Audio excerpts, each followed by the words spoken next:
أعوذ بالله من الشيطان الرجيم. بسم الله الرحمن الرحيم. هل أتاك حديث الغاشية؟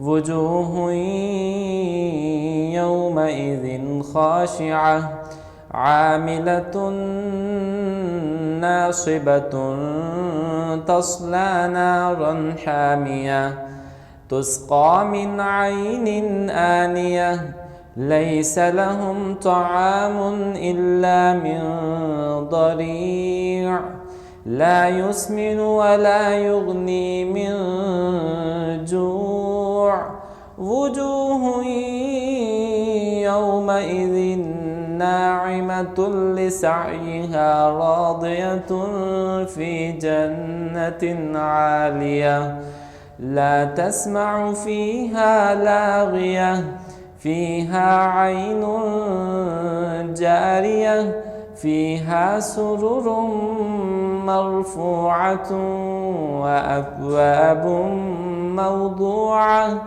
ونمارق مصفوفة وزرابي مبثوثة أفلا ينظرون إلى الإبل كيف خلقت وإلى السماء